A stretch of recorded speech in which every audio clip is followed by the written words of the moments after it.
বন্ধুরা, আমি আজকে যাব মামার বাড়ি। এই সকাল সকাল রেডি হয়ে আব্বুজি আর আম্মুজির সাথে বেরিয়ে পড়লাম বাইকে করে মামার বাড়ির উদ্দেশ্যে।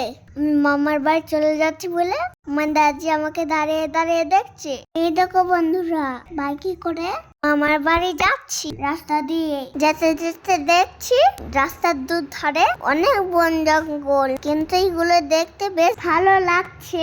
বন্ধুরা, আমি এখনো রাস্তায় যাচ্ছি, এখনো অনেকটা টাইম লাগবে। আমার মামার বাড়িটা অনেক দূর, তাই দূরের রাস্তা বলে আমার একটু খিদে পেয়ে গেছিল। রাস্তায় একটু খাওয়া দাওয়া করলাম, আবার বেরিয়ে পড়লাম। রাস্তা দিয়ে যেতে যেতে রাস্তার ধারটা কি সুন্দর লাগছে। গ্রামের এই আঁকাবাঁকা পথ আর দুই ধারে সবুজ ধান ক্ষেত দেখতে অপূর্ব লাগছে। এই দেখো বন্ধুরা, রাস্তার পাশে পুকুর পাড়ে এক গাদা তাল গাছ দেখতে অপূর্ব লাগছে।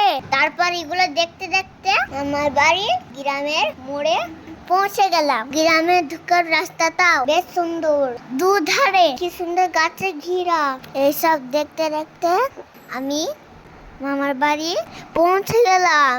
এরকম বন্ধুরা, আমি মামার বাড়ি চলে এসেছি। এটা হলো আমার মামার বাড়ি। পৌঁছানোর পর বাইক থেকে নেমে ছুটে ছুটে মামার বাড়ি ঢুকছি। আর এই দেখো আমার নানা ভাই আমাকে কোলে তুলে নিল। এই দেখো আমাকে বাড়ির ভেতরে নিয়ে যাচ্ছে। ওকে বন্ধুরা, সবাই ভালো থেকো, পরে ভিডিও দেখা হবে।